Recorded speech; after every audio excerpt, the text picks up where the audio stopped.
Hey guys, welcome back to my channel. I'm super excited about today's video because other than favorites videos, my favorite videos to film are foundation reviews because I love foundation so very much.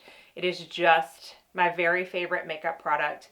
And today we're going to be talking about the Lorac Pro Soft Focus Longwear Foundation. This is a new product to Lorac. We're not only going to be talking about this though, we're also going to be talking about one of their new primers that they launched, as well as the Pro Soft Focus Longwear Concealer. So I've had both of these for about 2 weeks now. I've been wearing them quite a lot, testing them out with different primers, different foundations. You know, I run the gamut, different powders, I test them out with lots of stuff before I come on and do a review for y'all. So I am ready to talk about it. So let's go ahead and get started. We're going to start talking about the Lorac Pro Skin Matte Primer. Now, if y'all know me, you're probably like, why in the world is she talking about a matte primer? I don't have oily skin. I have more normal skin. Occasionally, it will flake from my retin-A, but it's really not been doing that at all lately. It's been very normalized, which I'm super happy about. I don't have an issue with my makeup staying throughout the day. So I don't really need an oily matte or an oily skin matte base primer. So why did I get this, you ask? Because the summer is coming. Hopefully we'll be able to get out of our house by then. Even so, it's going to be hotter in our houses once the heat rises outside. I will be moving in the summer, so I'm going to be out and about a lot. And I wanted to get something to see if it helped keep my makeup on through the heat. That is why I like to have kind of oily skin products at hand in the summertime. So that's why I got the matte primer. I have so many glowy primers. They do have a glass skin primer that they also launched, but I just decided I wanted to try this one. This is 1 ounce and $35. It claims to be ultra blurring, pore diffusing, soothes and smooths uneven texture for a flawless long wearing makeup application. So what I'm going to do is I'm going to work off of one side of my face with the primer and see if we see any kind of difference. I have tried it obviously on my entire face, and I've tried it with multiple foundations, so I'll tell you that too.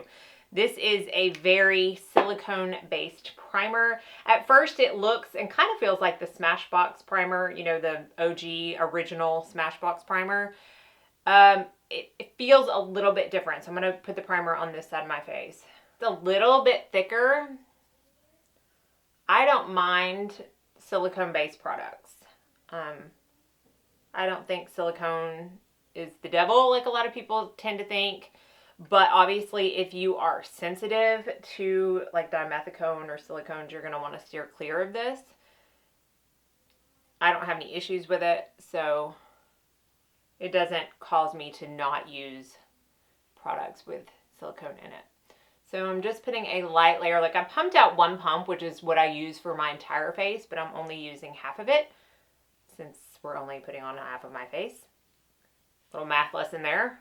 Been teaching math for the past 2 weeks. So it is very smoothing.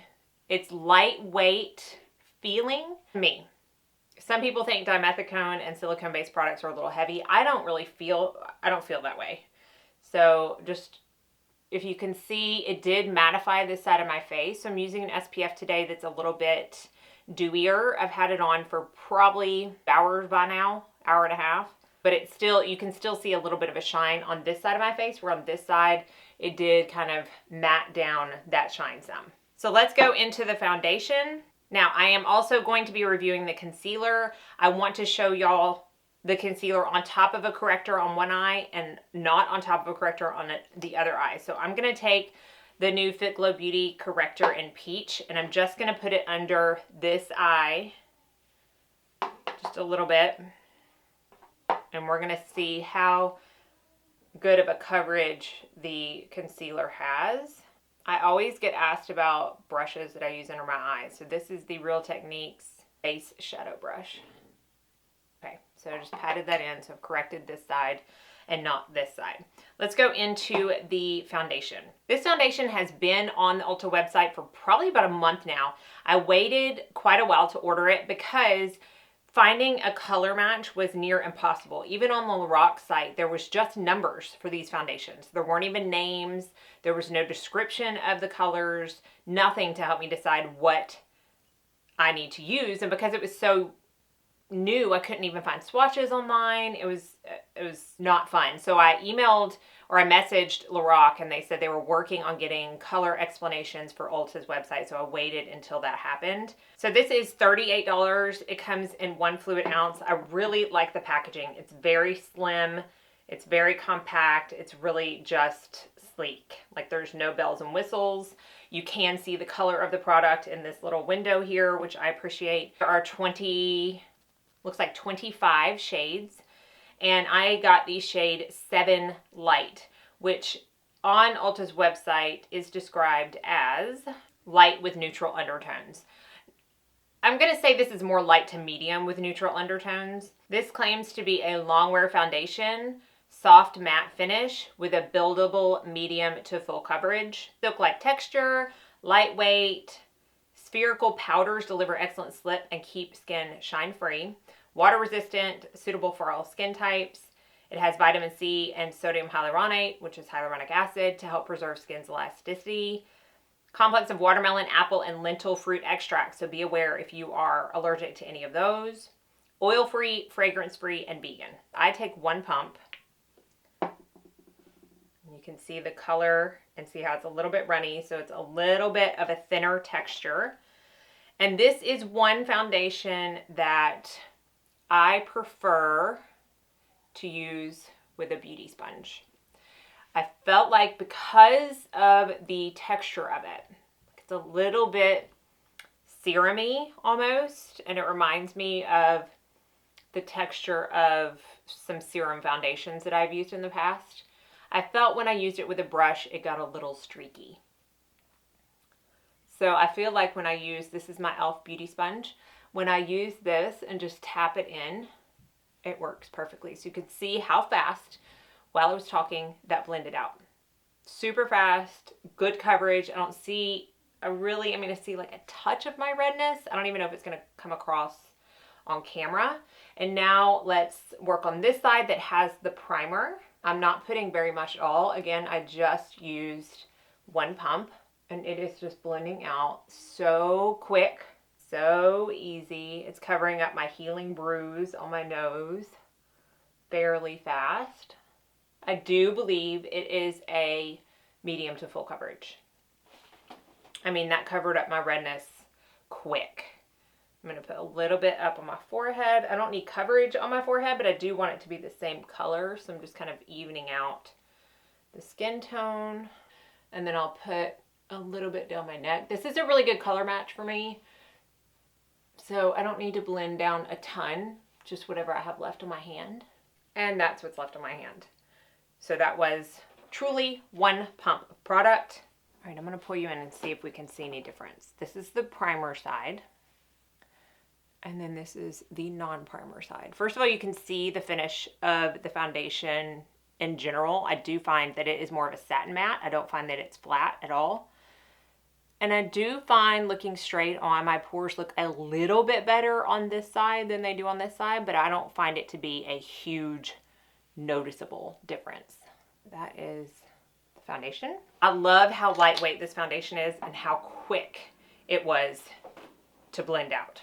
So let's jump into the concealer. So this concealer is basically the same exact packaging as the foundation, just in a smaller tube. I like, again, the streamlined, sleek packaging. This is 0.25 ounces, and it comes in 12 shades. I got the color 7.5, which is described as light with golden undertones. I don't know why I didn't get the light with neutral undertones, which is 5.5. Looking back on it, I probably should have, but anywho, it comes in a normal doe foot applicator, and it is a pretty thin consistency. There's always a word that I flip up on in these videos. This is $24, by the way. Medium to full coverage, bulky, not sticky. Blurring powders deliver superior coverage while concealing imperfections and filling in wrinkles. So we shall see. So we're going to start on this side with the corrector, and I'm just going to put about that much, which is like how I normally do. So you can see this is not too light. I mean, I would consider this more of a medium shade, so keep that in mind if you're ordering. And then I'm going to put about that same amount on the side that I did not put the corrector, and then just a little bit down my nose, because I always do that. I tend to need a little bit of extra coverage on my nose. So I'm going to take my sponge. I always blend out my concealers with a sponge. So, you know, I haven't tried this any other way. I am sure fingers and everything else works fine too. So just as quick as that side is blended out. This side is blended out. Now, I know what I'm looking for. I can see more darkness on this side that is not covered first with a corrector. However, I don't think it's so much that I would not be able to use this without a corrector at all, because it does give a good medium to full. It's not the fullest coverage concealer that I've ever used, but that's not awful. Like, I would not be opposed to wearing that without a corrector. So that is the primer, foundation, and concealer. So I'm going to finish up my makeup, and I will get back to you on my final thoughts. Okay, so makeup is complete. I used my Too Faced Primed and Poreless. I think they've repackaged this, but this is the old one, and it's one of those that goes with like every single foundation I could ever think to put it over. And everything else that I have on will be listed down in the description box. So let's talk about my final thoughts. I don't need this primer, but I have been loving this primer. If I want my makeup to look like it looks right now, 12 hours later, I use this primer. I have used it under other foundations, and I don't find that it doesn't work. Now, I will say I would not use something like this under my Kosas Tinted Face Oil, or my Ilia SPF 40, or anything else that's oil or water-based, because something super heavy in silicones like this is not going to mesh well with products that are more water or oil-based. They're going to pill up, it's going to separate, it's not going to look good. So I would not recommend that. However, every other foundation that I have that is more of a silicone-based foundation, I find lays really well over this, and it just keeps your makeup so flawless throughout the day. I have worked out in this, and while I don't find that it is transfer proof, I don't find that it melts off my skin either. For instance, I feel like, and one of the ones, the Lorac's old, I think it was the Perfection. I'll see if I can find a picture of it and put it up here. That was legit transfer proof for me. Like, I could go in after I worked out, put a paper towel to my sweaty face, and no makeup would come off. The sweat would come off, but the makeup would not. This makeup does come off. However, it doesn't look like it's coming off of my face. It's kind of weird how that works, but it does. So that's kind of my final thoughts on this. Like, it's not a must-have, but my face on this side will look exactly the same tonight, 10 hours from now when I wash my face. This side will not look bad, because I do find that this is super long wearing as well. But occasionally, and I mean, even though I don't have problems with my products coming off my face, throughout the day, it kind of bunches up a little bit around my nose. It might separate a little bit, especially if I've worked out. I mean, there are things that make it look like I've had it on for a while versus freshly applied, and I feel like that's the difference with this. It will continue to look freshly applied. This side might look like I have it on for a little bit. It's not going to be anything crazy. It still lasts a long time, but I find that's the major difference. Now with this, I love this foundation. I have a hair on my face. It never fails. I like the color match for me. I feel like it is spot on. Now, again, I don't know how much sun I'll be getting in the summer, because I don't even know if our pool's going to open at all. But right now, this is a perfect match for me. It might be a little light in the summer, but I think that using bronzers and, you know, cream products will help darken it up quite a bit. And I've just really been enjoying it. It's, like I said during the demo, it's super lightweight. It feels lightweight. It looks pretty flawless on the skin. You don't need a lot to get full coverage. It has worked with other primers that I put underneath it. Now, I had said that it's more of a semi-matte finish, which it is. It's more of a matte finish over this matte primer, which makes sense. I have tried it with luminous primers and it becomes more luminous. That's my favorite kind of foundation that kind of takes on whatever it is put over. It takes on that finish where it's not completely matte no matter what you put under or over it, and it's not completely luminous no matter what you put under or over it. It kind of takes on the form of what you put under or over it. So I can put a more luminous setting powder on and it's going to look more luminous.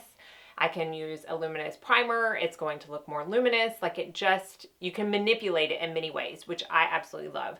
It is long wearing. I really like this. I feel like because it is so lightweight in texture, even if you have mature skin, you're going to like this because it truly is like a serum foundation. It kind of melts in. I can envision this being really good applied with fingers, kind of really massaging it into the skin so it looks like you have no foundation on at all, but you still have that good coverage. And I'll do a close-up here in a second. Now, the concealer, again, I really have been liking this concealer. I significantly see a difference in darkness. So obviously I prefer to use a corrector, but I prefer to use a corrector under all concealers. I think the only one where I really can't tell a huge difference is the Kosas concealer. This one I can tell a difference. It's not enough, especially since I don't leave my house, to be like, oh, I can't, you know, it's too much darkness.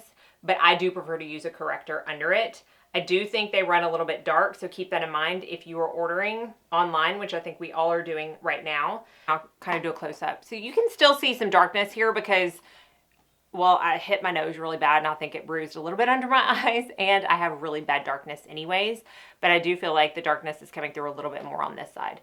But you can see with all the makeup applied, the foundation, like I can't see much foundation on my skin at all. And I do think in this area, the primer has helped a little bit. And then you can see the concealer under my eyes as well. So all in all, I have really been enjoying this kind of trifecta of complexion products lately. I find myself reaching for the Lorac foundation a lot, as well as this primer, even though, again, I have no reason to have my makeup on all day or makeup on in general, but it's a sense of normalcy for me, so it's not something I'm going to be stopping anytime soon. I know that a lot of us aren't shopping right now, but I did want to point out that if you are in the ballpark or, you know, in need or in want of some new complexion products, these three are so relatively priced that you can get all three for $97 versus a really high-end luxury foundation that may be amazing, but it could be, you know, well over $100. So keep that in mind. I do feel like Lorac is a very nice middle range line. I think a lot of times they are underrated. I have always used their eyeshadow palettes in my Pro Kit, and I probably always will. So that is my review on these three Lorac products. I'm trying to think if I've left anything out. If I ever did have dry patches, I don't feel like this foundation exacerbated them, and I don't feel like the matte primer was too much on them. In fact, I felt like it kind of smoothed that area out even more. Oh, and one thing is I have used this concealer as an all over foundation, and I really liked it. I really liked the finish of it. I mean, it's similar to this, so I don't think you need to have two if you're wanting to use them both for foundation, but it's quick too. Like I could just put it under my eyes, put a couple stripes down my cheeks, blend it out, and be done. So I think that is all that I wanted to say. I'm a little frazzled in filming lately because there's so much else on my mind. So if I have left anything out, please don't hesitate to comment down in the comment section below. And I think that's it. Thank y'all so much for watching. As always, I greatly appreciate it. Be sure and like and subscribe down below so you don't miss out on any future videos. I hope you were all feeling sane during this time, happy, and most importantly, healthy. And I hope you all go out and have a very blessed day.